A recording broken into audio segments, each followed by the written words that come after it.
National Assembly passes 54.99 trillion naira 2025 budget estimate.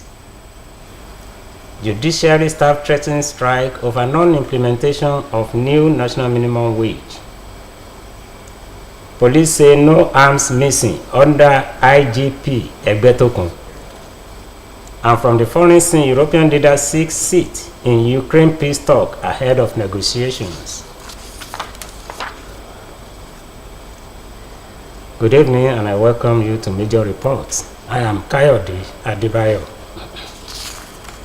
Governor Ademola Adeleke has raised alarm over credible reports of a sinister plot by elements within the opposition parties to launch vicious attack on local government secretariats across the state, including orchestrated onslaught on leaders of the People's Democratic Party and top government officials. In a statement issued by a spokesperson, Madam Olawale Rashid, the governor noted that the hateful agenda is designed to disrupt the forthcoming local government elections and create an atmosphere of chaos to push for the declaration of a state of emergency, warning that anybody apprehended over the plot will face the full wrath of the law. The governor, who described Osun as one of the most peaceful states in the federation, decried the reprehensible desperation among the opposition politicians, especially of the All Progressives Congress, which is manifesting in their concoction of fake court rulings, deliberate fabrication of fake news, and condemnable building of false narratives instead of facing the electorate on February 22nd.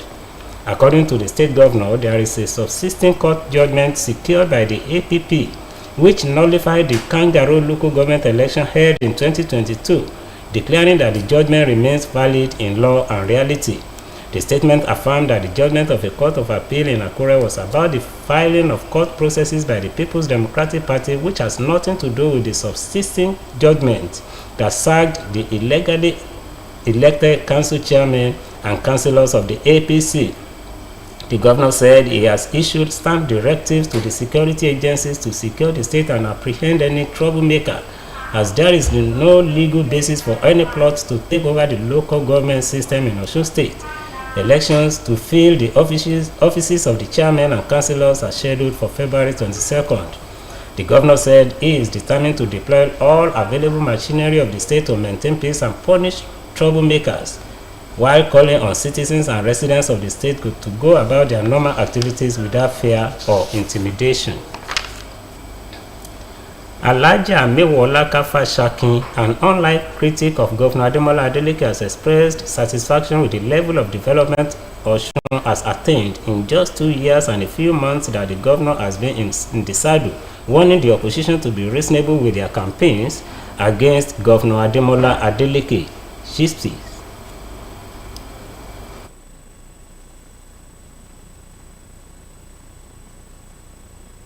Thank God nobody listened to me when I was criticizing Governor Ademola Adeleke when he was campaigning for governorship. Thank God he became the governor, because Osun State has never better. From to the education, to the agriculture, to every sector in this thing, we have never had it better. It's indeed a mole time. And I pray, I hope it will continue for a very long time. Alhaja Amewola said, "I wish to fact-check what Governor Adeleke has achieved in all areas was ignited by the level of denigration of the person of the governor and his administration by the main opposition party in the state." She speaks further. First place, being a critic wasn't a personal thing. It was because of the impression that I had about him. I think it was because I believe he's a socialite. He wouldn't want to attend to the plight of the citizen. But to my amazement, after a few years or few months in the office, I started seeing the good things he had been doing for these people of Osun State, and which had never happened before. Even in the so-called parties that I used to believe in the so-called elites, the serious one that I believe will be the one that will have saved Osun State. So seeing his good works, seeing the new constructions, what he had been doing in X sectors, what he did concerning the NLC, the Labour Council, and the way he had been taking care of the masses in Osun State. That was what made me change my mind. I rather say I was pushed by the opposition party to do such. What? Because I was bullied for writing a simple post that says this man seems to be performing beyond my expectation, and I was bullied for that. I was called a liar, which made me decided to find out the truth. I now getting to Osun State, I realized you people have something called fact check. So I just joined it, I keyed into the system, and it's been wonderful. A political group, the Dapo Okunla movement, has conferred support for Governor Adeleke in his drive to enthrone good governance in Osun State. Leader of the group, Prince Dapo Okunla, made this known when he paid an appreciation visit to members of the People's Democratic Party in Ifelodun local government area of the state. Oluchi Amuda completes the story. A political group aimed at canvassing support for the Osun State Governor, Senator Adeleke, and campaigning for the election of all the chairmanship candidates of the People's Democratic Party, PDP, in the forthcoming local government election in the state, the Dapo Okunla movement has continued its advocacy visit in Ifelodun Boripe Federal Constituency. The train of the appreciation visit by members of the group moved to Ikerun, headquarters of Ifelodun local government area, where they met with the leaders and members of the People's Democratic Party in the area. While explaining the motive behind the visit, the leader of the group, Prince Dapo Okunla, stated that he was motivated by the selfless and tireless service of Governor Adeleke, which are evidence in the infrastructural development being witnessed in all the nook and cranny of Osun State, and the need to continue to support and cooperate with the government to achieve its dream of providing good governance in the state beyond 2026. Prince Okunla noted that the achievements of Governor Adeleke has remained unprecedented, adding that his movement would continue to canvass support for the government. This is just as he implored the people to vote en masse for all the chairmanship candidates of the People's Democratic Party in the forthcoming local government election, so that the people at the grassroots will enjoy the dividends of democracy. My fellow PDP members put our quota to what he's doing, and I also brought some materials to support these forthcoming elections to make sure that everything went smoothly.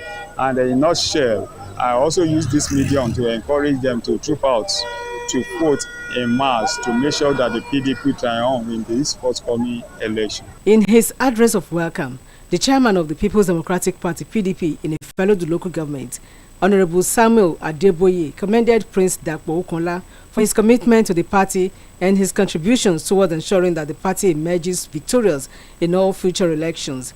He noted that the state government under Governor Adeleke has turned around the fortunes of Osun State for the better through the developmental milestones being witnessed in all sectors such as health, education, economy, agriculture, solid mineral development, environment, job creation, and commerce and industry, among others.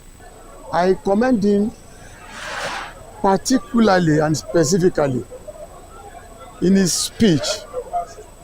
His ambition is not inordinate. His ambition is secondary. He put the ambition of the second term of our dear Governor Adeleke as his priority.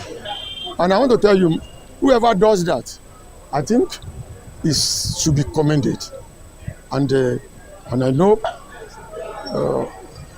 as God will have it, my prayer for him is for God to support him in his endeavor.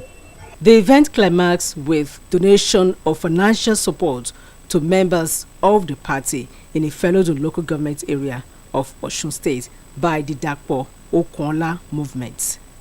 Oluchi. The Senate, along with the House of Representatives, has passed the 2025 appropriation bill approving a record-breaking budget of 54.99 trillion naira to finance government activities in the coming fiscal year. The budget, titled A Bill for an Act to Authorize the Issue from the Consolidated Revenue Fund of the Federation, was approved after deliberations on its allocations and implications for economic growth, debt management, and infrastructure development. The chairman of the National Assembly, Godswill Akpabio, who is also the president of the Senate, gave the breakdown of the 2025 budget, showing the statutory transfers of 3.65 trillion naira, debt servicing of 14.32 trillion naira, recurrent non-debt expenditure of 13.06 trillion naira, and capital expenditure of 23.96 trillion naira. The largest chunk of the budget, 23.96 trillion naira, was allocated to capital expenditure aimed at infrastructure development, healthcare, education, and security. This signals the government's commitment to addressing Nigeria's infrastructural deficit. However, the 14.32 trillion naira earmarked for debt servicing highlights the country's rising debt burden, sparking concerns over long-term financial sustainability. In another development, the Senate has proposed a 10 billion naira special fund for investor education in the capital market as part of the 2025 budget. According to the Senate, the initiative aims to raise awareness among Nigerians and attract more investors to the market.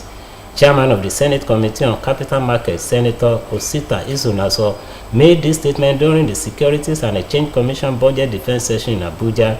Addressing the Minister of Finance and Coordinating Minister of the Economy, Mr. Wale Edun, Isunaso said the capital market will play a huge role in the attainment of the $1 trillion economy as being propagated by the President, saying that more people need to be attracted to participate.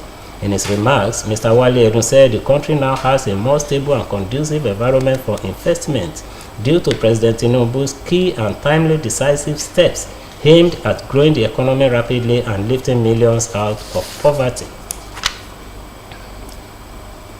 The federal government has directed ministries, departments, and agencies operating in states to stop running accounts with commercial banks in line with the Treasury single account policy.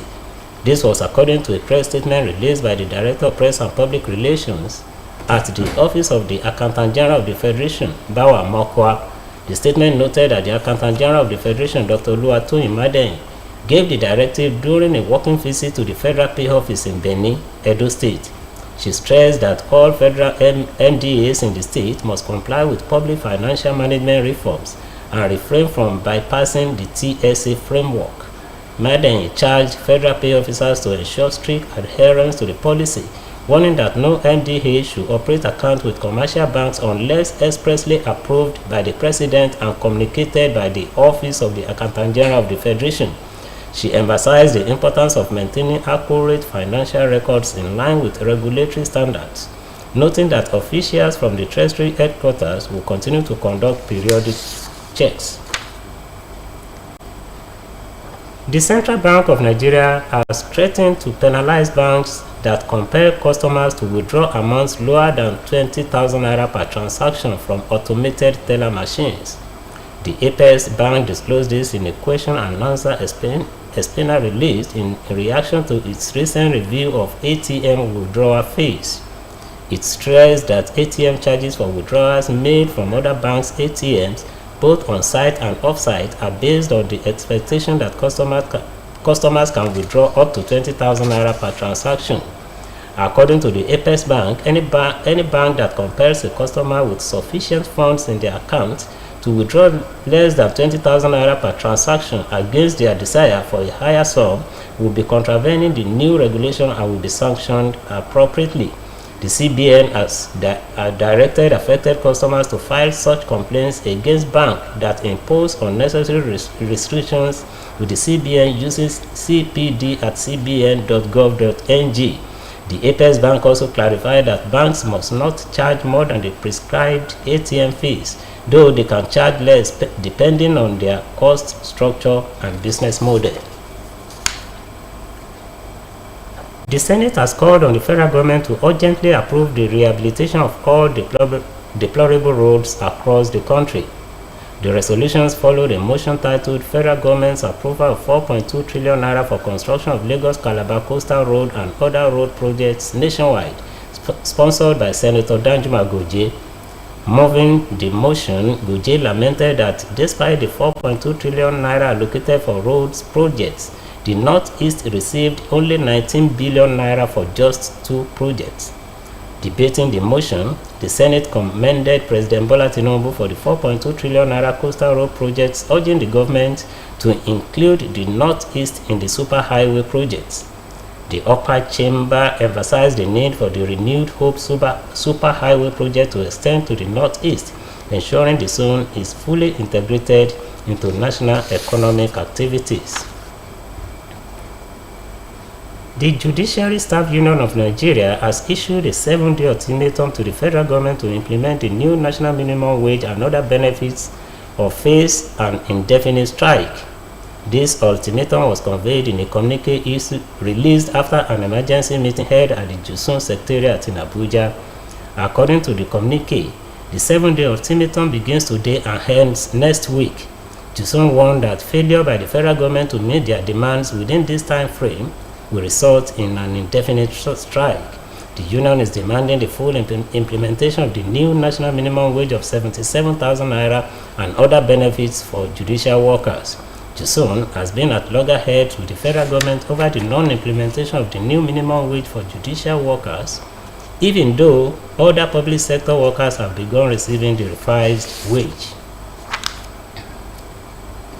The Director General of the Department of State Services, Mr. Oluwatosin Ajayi, has called for a policy mandating the recruitment of first-class graduates into the intelligence agency to strengthen national security. Ajayi made this call while delivering the 2025 Distinguished Personality Lecture at the Center for Peace and Strategic Studies, University of Ilorin in Kwara State. In his lecture titled The Roles of the DSS in Security, Peacekeeping and National Integration, Ajayi emphasized the need for a paradigm shift in recruitment and staffing within security agencies to ensure only the best minds are enlisted. Represented by the DSS Deputy Director, Mr. Patrick Ikewewe, the DG argued that recruiting top academic performers into the DSS should be a compulsory national policy similar to Israel's selective university admission system. The DG stressed the need for a shift in public perception, noting that many Nigerians view security agencies as adversaries rather than allies. He warned that such attitudes negatively impact intelligence gathering, peace building, and national integration. National Security Advisor Mr. Nuhu Ribadu has slammed the Canadian government over its decision to deny visas to Nigeria's Chief of Defense Staff General Christopher Musa and other top military officers. Ribadu, who spoke at the maiden annual lecture of the National Association of the Institutes for Security Studies in Abuja, described the visa snub as disrespectful and declared that Canada can go to hell. His reaction came after General Musa narrated how he and some senior military officers were denied entry into Canada for an official engagement. The CDS explained that the delegation had been invited to an event honoring war veterans but was left in limbo after the embassy denied visas to some of its members. It described the move as a wake-up call for Nigeria to strengthen its sovereignty and refuse to be taken for granted. Reacting to the development, Ribadu commended the CDS for publicly addressing the issue, insisting that Nigeria must focus on building its own strength rather than seeking validation from foreign nations. The Nigerian Police Force has dismissed recent reports alleging that 3,907 firearms are missing from its armories, stating that the claims are misleading and do not reflect the reality of the situation. In a statement issued today, the Force Public Relations Officer ACP Olumiwa Adejobi emphasized that the allegations stem from a 2019 audit report by the Office of the Auditor General of the Federation and do not indicate an actual disappearance of arms. This clarification follows a report which detailed how the Senate Public Account Committee grilled the Inspector General of Police Kayode Egbetokun over discrepancies in police armory records. During the hearing, the committee expressed concern that 178,459 firearms, including 88,078 AK-47 rifles, were allegedly missing from police formations across the country, citing findings from the Auditor General's 2019 audit report. However, the police maintained that such figures do not reflect the current status of their armories, noting that weapons assigned to officers for operations may not always be present during audits. Reiterating the point, he highlighted that some arms were lost due to attacks on police formations, particularly during civil unrest where several officers were killed and their arms scattered away. Adejobi also clarified that Egbetokun was not present during the Senate discussion on the missing firearms, contrary to reports suggesting otherwise. Youths have been advised to desist from substance abuse, which consequences could impact negatively on their lives. The Assistant Commander in charge of Narcotics, National Drug Law Enforcement Agency, Mrs. Comfort Oyebayo, gave the advice in a speech at the third orientation program for the newly admitted students of the Federal University of Earth Sciences, Ilaorangon, in Osun State. Olubunmi Ajiboye Agbola has the report. Mrs. Oyebayo, who spoke extensively on the use of hard drugs, abuses, and its negative effects on the younger generation and the society at large, said most victims are lured into the habits via easy availability of the substances such as heroin, marijuana, cannabis, ice, among others. She pointed out that they are usually convinced by peddlers that hard drugs are meant to enhance academic performance without telling them the side effects like depression, financial loss, and premature death. Most of the people that their family, their parents are selling drugs. When they graduate, 1 year, 2nd year, they do not see any job. They believe that maybe go market or tramadol, some that even chemists, they are selling on behalf of their mother or father. They will resort into that family business. They start selling drugs. They start selling tramadol or selling ego, which is not the way out. Also speaking at the orientation program was the Dean, Faculty of Sciences, Professor Mutalib Adirogba, who shed light on examination regulations, course unit system, and computation.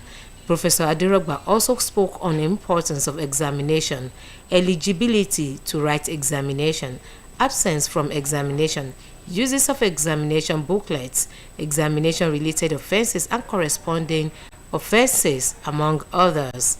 The university's librarian, Mrs. Buki Ashubiojo, highlighted roles of the library as informative, research purposes, and educative for soft skills workshop and others for the educational growth of the students. High points of the third orientation program of the university was questions and answer session, as students were rewarded accordingly for motivation in their academic pursuits. Olubunmi Ajiboye Agbola reporting for OSBC News. You are welcome to our sports segment.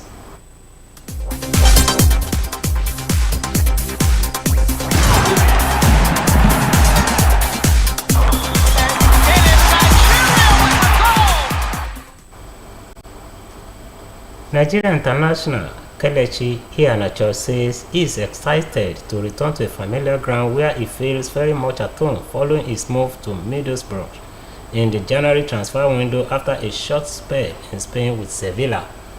The 28-year-old striker joined Middlesbrough on transfer deadline day after spending just 6 months with the La Liga outfit following his free transfer from Leicester City. Iheanacho endured a difficult spell in Spain since joining Sevilla, failing to score in 9 La Liga appearances. His only goals for the club came in the Copa del Rey, where he netted 3 times. The former Manchester City forward, who helped Leicester win the championship last season, expressed excitement about his return to England and the opportunity to work with Borough manager Michael Carrick. And from the foreign scene, European leaders have scrambled to get peace.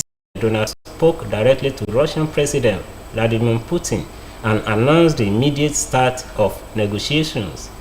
Trump said he had held a highly productive phone call and will probably meet in person with Putin in the near term. He then briefed Ukrainian President Volodymyr Zelensky on the call, but was non-committal about whether Ukraine will be an equal participant in the negotiations. Trump said there is a need for peace as he pushed both sides to start talks to end the 3-year war.